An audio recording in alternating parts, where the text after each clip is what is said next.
Well, good evening, everyone. Is my thing on? Is it coming out? All right, it says it's on. Is it coming through? I guess it's coming through. There it is. Okay, cool. All right. So, good evening, everyone. Thank you for coming out here tonight. We are continuing on in Esther chapter 2. We started the book of Esther last week, and Pastor Gary expertly taught the first chapter, and brownie points. But remember, we talked about how King, and I'm going to call him Xerxes, just because Ahasuerus is kind of, it can be tedious to pronounce. So I'm going to call him Xerxes because that's his, Greek version of his name. So King Xerxes, ruling over Persia, he's having this banquet that lasted for 6 months. He's having a 6-month party, and after he's really, really drunk, he wants to parade his wife, Queen Vashti, in front of everyone. But the queen said no. And so Xerxes was so ticked off, he was so mad, he kicked her out, and he had them, or the counselors said, we should issue a decree that that the man is ruler of his household, because they were scared to death that this was going to cause some kind of feminist women's revolt, that was going to be suffragette all over again. But so that's where we left off. So Ahasuerus, or Xerxes, he has no queen right now. And notice right away, before we start, actually, there's a couple points I want to make. Is number one, people have made a big deal about the fact that Esther doesn't mention God by name. He even talked about last week how Martin Luther didn't like the book of Esther because it didn't talk about God. There's a lot of the early church fathers who didn't like the book of Esther. There's people now who question, like, why isn't God, why isn't he mentioned in here? What's the point? But Michael and I were talking last week when Dad was bringing that up, and I actually think it's an inspired choice not to do it, because the book of Esther is all about the providence of God. And we, as people living in the 21st century, the church age, God's vocal, completed revelation is done. So we don't experience God the way they did in the Old Testament, where it was just like a thundering voice from heaven and all these miraculous signs and wonders. We don't really experience God that way, because that was all leading to this. Esther is the way we experience the providence of God. Esther is how we live our lives. God is behind the scenes in our lives. He's always working. He's always weaving things behind the scenes that we don't see. And so when we read the book of Esther, when we come to Esther, Esther had no idea that God was working on her behalf. Not to the extent that he was. And so it's very, very relatable. It's because we live our lives just going on and on, day after day. Meanwhile, we don't see that God is weaving every single detail. But through Esther, we can get that kind of bird's eye view that we wish we could have of our own life. Because God is always working. He's always weaving. He's a master storyteller, and which is another way of saying divine providence. God masterfully orchestrates events, because we're going to see, and this is not to be a spoiler alert to anyone who hasn't read Esther. Hopefully everybody here has. If you haven't, I suggest you read it all the way through. It's amazing. But a bit of a spoiler in the future, kind of the point of the book of Esther is that the Jewish people are in jeopardy again. Satan, throughout history, has tried to thwart and has tried to annihilate the Jewish people, especially in the Old Testament, because the Jewish people brought forth whom? The Messiah. All the way back in Genesis 3, God predicted that the Messiah would come and he would crush the serpent's head. Satan would bruise his heel, but the Messiah would crush him on the head. He would defeat him, mortally wound him. And Satan tried over and over and over again to thwart that. We even see that in the Christmas story when Herod wanted to kill all the baby boys 2 years old or younger. Satan influenced him to still try to wipe out the Messiah even after he had been born. And of course, we know that Satan did bruise him on the heel. Christ was crucified on the cross. But because of the resurrection, Christ crushed his head. Like Satan's been defeated. But Satan was influencing world events here to try to annihilate the Jewish people that we're going to see later. But, God is so smart. I know that's the biggest understatement ever, but he's smart. The way he can orchestrate things is incredible because he always has those people in mind, and he always has the perfect person at the perfect time to accomplish his purposes. Think of Joseph. Joseph was, you look at his life, and on the surface, you couldn't really see how God was working.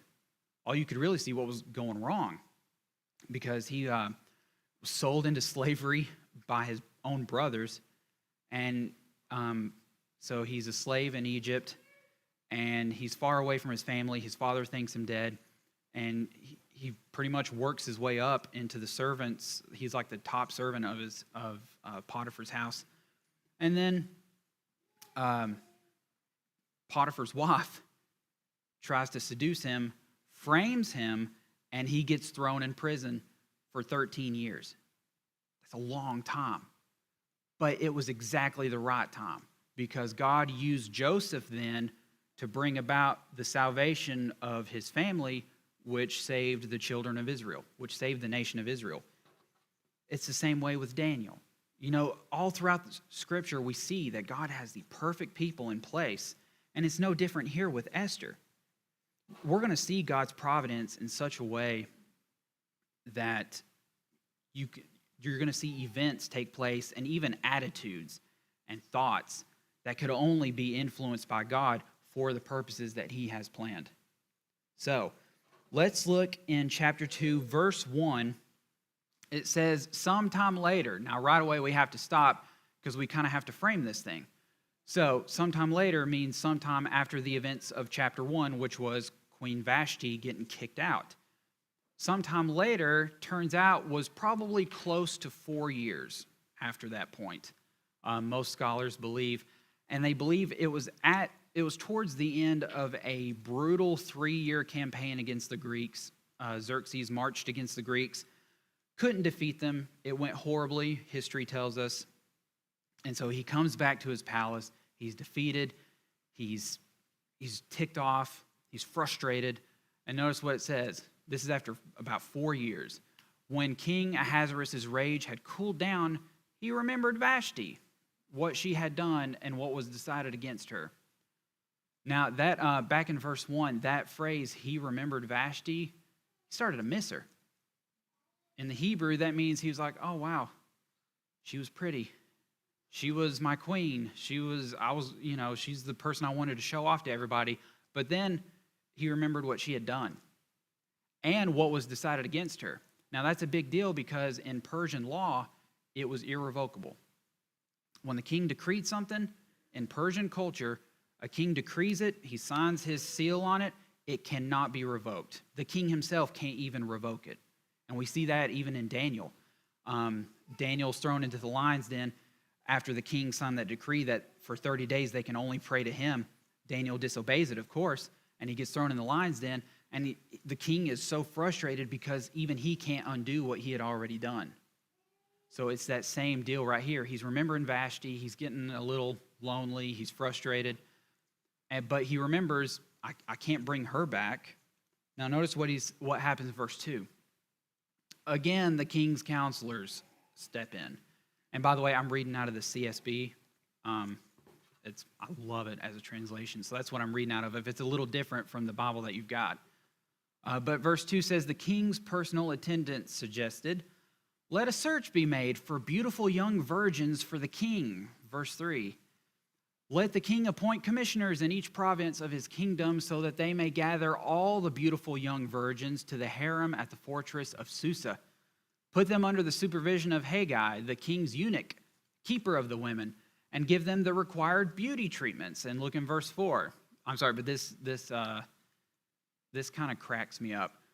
Then the young woman who pleases the king will become queen instead of Vashti. Now notice, King Xerxes is a hot-blooded, lustful king. Notice this last thing it says here.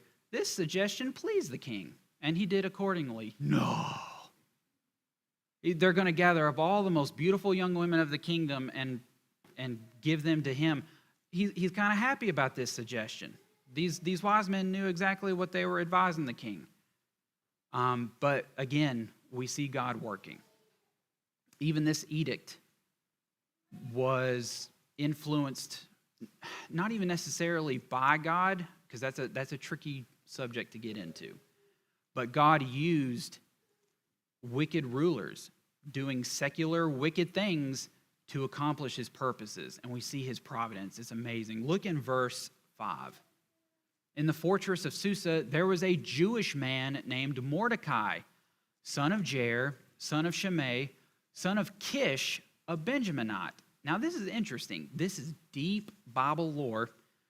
But can anybody tell me where we've seen the name Kish before? We've seen it before, actually. And the tribe that he's from is a clue to who Kish is, too. Exactly, cheater. He's a Benjaminite. Kish was the father of King Saul of Israel, the first king of Israel. So Mordecai is of he's a bit of a royal blood here. Look in verse 6. Kish had been taken into exile from Jerusalem with the other captives when King Nebuchadnezzar of Babylon took King Jeconiah of Judah into exile, which you can read about that in 2 Kings 24. It says Mordecai was the legal guardian of his cousin Hadassah, that is, Esther. This is the first time we're introduced to Esther in this whole story, because she had no father or mother. The young woman had a beautiful figure and was extremely good-looking. When her father and mother died, Mordecai had adopted her as his own daughter. So we have this fourth-generation Jew living in Persia with his cousin, whom he has taken in. But notice the contrast. You read Daniel, which is right after the deportation to Babylon. And the Babylonians treated the Israelites pretty harshly.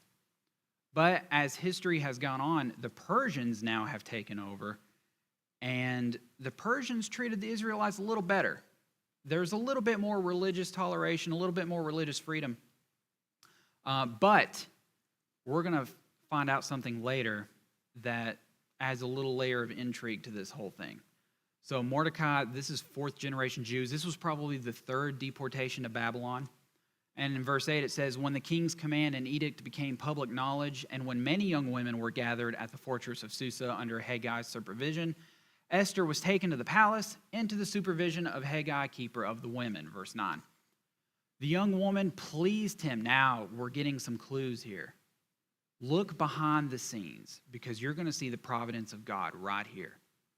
The young woman pleased him and gained his favor so that he accelerated the process of the beauty treatments and the special diet that she received. He assigned 7 handpicked female servants to her from the palace and transferred her and her servants to the harem's best quarters. This sounds really familiar, doesn't it? This almost, not the harem part, but this almost sounds, it echoes Daniel in a way, doesn't it? That Daniel suddenly found favor in the eyes of those whom the king had put in charge over him. Sounds like Joseph. Joseph found favor in the eyes of the jailer. And he found favor in the eyes of Potiphar. He found favor in the eyes of Pharaoh. God is working behind the scenes right now, even though he is not mentioned. But notice that Esther gained favor. Why?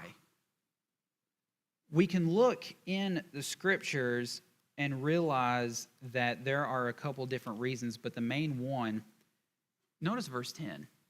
It's a subtle little clue, but it says, Esther did not reveal her ethnicity or her family background because Mordecai had ordered her not to make them known.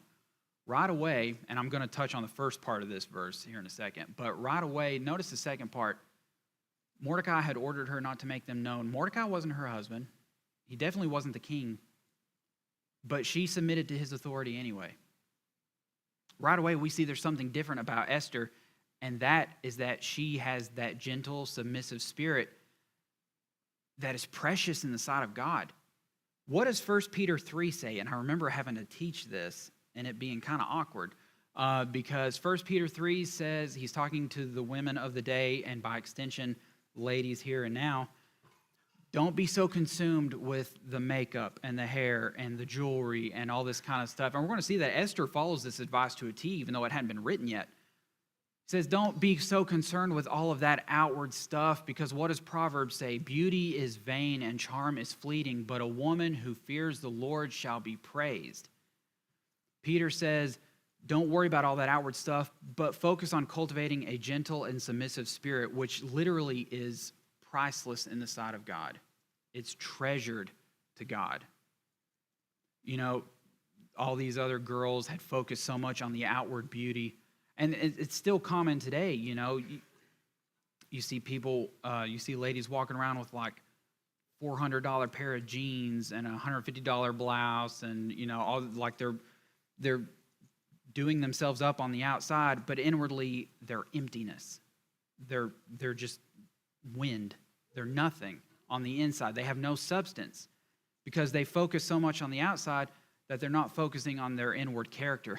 Proverbs, in typical Hebrew subtlety, says it like this: like a gold ring in a pig's snout is a beautiful woman without discretion. Basically, okay, so imagine you have this beautiful jewelry and you try to put that gold ring through a pig's nose when all that pig wants to do is wallow around in the mud. It's a waste on someone so empty. I remember watching the BBC series Sherlock with Benedict Cumberbatch. Good show, but one particular scene struck my mind as I was reading that part because there's a scene where a character is walking down the street and you see these apartment buildings, or what looks like an apartment complex. Like, it looks beautiful on the front, but the character walks behind it and there's nothing behind it. It's literally just that front wall. They had started construction on this apartment complex on this street in London and never finished it. So you just have this beautiful wall up front and nothing behind it. It's called a facade. And Esther was not that way. She followed Peter's advice in 1 Peter 3. She focused more on her inward character. And we're going to see later on, she didn't need much else of the beauty treatments because there was something about her that drew her to King Xerxes. And I have to believe that it was God working in her character to make her attractive in that way. But notice the first part. Esther did not reveal her ethnicity or her family background. Was that wrong? I mean, think about it. Was it wrong for her and Mordecai to conceal their identities like that? I don't think so. And Warren Wiersbe doesn't either, and he brought out a really good point. The commentator Matthew Henry once said that not every truth has to be spoken out loud, but an untruth must never cross your lips. There's a difference between lying and just not saying anything. If someone had asked them, are you a Jew? Then yeah, they would tell them, yeah, we're Jews. But it's a bit of a good lesson here. You don't have to say everything that's on your mind. And I'm giving some advice to myself here too. Like Matthew Henry said, not everything that you think has to be said. Not every truth has to be spoken out loud. So they were smart. They were very smart because in Persia, there was still a bit of that anti-Semitism there. There was still a bit of that harsh treatment of the Jews, as we're going to find out later. And I love God's providence too, because had Queen Vashti still been in charge when Haman tried to enact his plan, probably would have worked. Probably would have been horrible for the Jewish people that day. But I love God's sovereignty and his providence here. So go down to verse 11. Every day, Mordecai took a walk in front of the harem's courtyard to learn how Esther was doing and to see what was happening to her. He was caring about her. During the year before each young woman's turn to go to King Ahasuerus, notice this, the harem regulation required her to receive beauty treatments with oil of myrrh for 6 months and then with perfumes and cosmetics for another 6 months. She had to take a year to learn how to please the king in beauty. Verse 13, when the young woman would go to the king, this is awkward, I'm not going to lie. This is really awkward. She was given whatever she requested to take with her from the harem to the palace. Verse 14, she would go in the evening, and in the morning she would return to a second harem under the supervision of the king's eunuch, Shazgaz, keeper of the concubines. She never went to the king again unless he desired her and summoned her by name. Now, there is this common interpretation that they gathered all these women up, and it was basically like a beauty pageant. That's the most G-rated version of this that there could be, but I hate to tell you, when you look at a straight reading of the passage, this was not a beauty pageant. They were not all gathered together at one time and just paraded one at a time in front of them like, my name is Esther and I want to solve world hunger. No, like this was not that kind of beauty pageant. These were one-night stands every evening, over and over again. And notice it said, she never went to the king again unless he desired her and summoned her by name. The point of this whole exercise was to find a queen that he could see spending more than one night with. I mean, you think about it. Notice verse 15. I'm trying to be delicate and skip past that part. Esther was the daughter of Abihail, the uncle of Mordecai, who had adopted her as his own daughter. When her turn came to go to the king, she did not ask for anything except what Haggai, the king's eunuch, keeper of the women, suggested. Now notice this. Esther gained favor in the eyes of everyone who saw her. The quality of her character and the providence of God shone through beautifully. Verse 16. She was taken to King Ahasuerus in the palace in the 10th month, the month Tebeth, in the 7th year of his reign. The calendar is a little bit different for us than it was for them, but the estimate is around December to January. So you're looking at around the new year for us, but it would have been the 10th month for them. Verse 17. The king loved Esther more than all the other women. Now, don't think that all of a sudden this is like Romeo and Juliet romance kind of love. It's not. A better translation would be that he was more attracted to her than all the other women. She won more favor and approval from him than did any of the other virgins. He placed the royal crown on her head. He personally queened her, made her queen in place of Vashti. Verse 18. The king held a great banquet for all his officials and staff. Have you noticed so far? We're 2 chapters in, and there's already been like 4 banquets or whatever. I mean, there's been 2 at this point, but the Persians took every opportunity to party. It was Esther's banquet. Now notice what he did. He freed his provinces from tax payments and gave gifts worthy of the king's bounty. He was so excited to have a queen, he wanted everybody to know it. He forgave taxes. He gave gifts. It was incredible. Verse 19. When the virgins were gathered a second time, Mordecai was sitting at the king's gate. Now, a gate in the ancient world was kind of like our city hall today. It was where transactions and court, like legal stuff, took place. So we see right away, probably because of Esther's influence, because we don't read that the first time that we see Mordecai after Esther's been taken to the court, we see that Mordecai was at the gate and he was having to ask about Esther. But now Mordecai is sitting in the gate. Probably because of Esther's influence, he's got a new job. Esther still did not reveal her family background or her ethnicity as Mordecai had directed. She's the queen now, but notice what it says. She obeyed Mordecai's orders as she always had while he raised her. Verse 21. During those days, while Mordecai was sitting at the king's gate, Bigthan and Teresh, 2 of the king's eunuchs who guarded the entrance, became infuriated and planned to assassinate King Ahasuerus. Now, the wording here, became infuriated, implies that they were only ticked off after Esther was queened, after she was crowned queen. So this means that these 2 were probably very loyal to Vashti, that they had some kind of loyalty. And from a bit of a bloodline standpoint, the Persians only allowed you to choose a queen out of the 7 royal bloodlines. There were 7 royal bloodlines, and you were only allowed to choose a queen out of one of those. Esther's an outsider. She's coming in out of nowhere. These two are ticked off about it. So they plan to assassinate King Ahasuerus. Now, that is the threat of being a monarch. When you're in power, your power is very delicate. You could be assassinated at any point. As a matter of fact, 14 years later, King Xerxes is assassinated.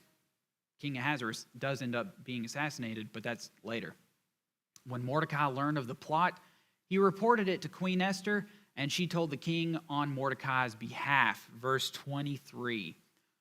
When the report was investigated and verified, both men were hanged on the gallows. Now, this was not the kind of gallows that we think of today. When we think of the gallows, we tend to think in terms of like a Western, or as like a platform and like a hanging rope. And no. Gallows in this sense, the Persians were not known for their kindness to prisoners. And I'll be as tactful as I can. But basically, they were impaled on a pole.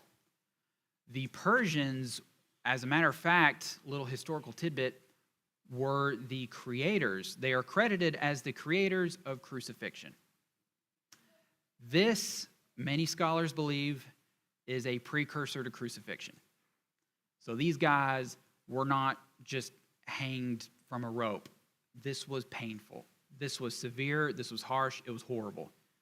This event, now this little tidbit is going to be important in all the way later in chapter 6, but notice, and this is where I want to leave us here, notice the providence of God in this little detail that no one would even think about except for him. This event was recorded in a historical record in the king's presence. It just seems like a little legal tidbit, doesn't it? Spoiler alert, chapter 6, that's going to come back, and that's going to be a big deal later. And God's going to use it in such a cool way, a way that's just going to make you laugh after you've gone through the other chapters to get to that point. Like I said, I would highly encourage you to read all the way through the book of Esther if you haven't done so already, especially now that we're studying it, kind of getting the grand scope of the narrative in your head, because these little details, they matter. No detail is overlooked when God is planning something. He is the most detail-oriented planner ever. I mean, just even a little detail like this is going to come back in a big way.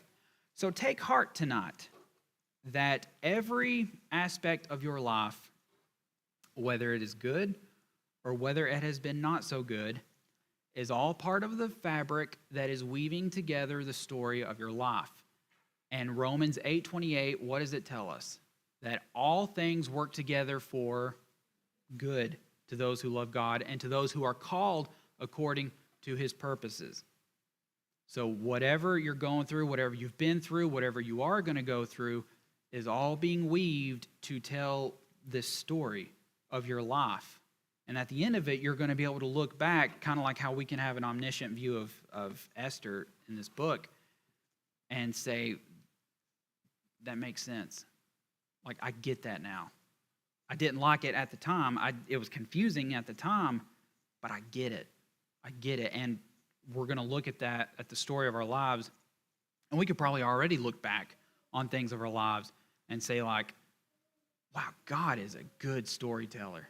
Like, he knows exactly what he's doing. He knows exactly what he's doing. So we can look back on that and see it. We can read Esther. We can read the accounts of others and see he knows exactly what he's doing. So trust that he knows what he's doing right now and in the future too. Let's pray.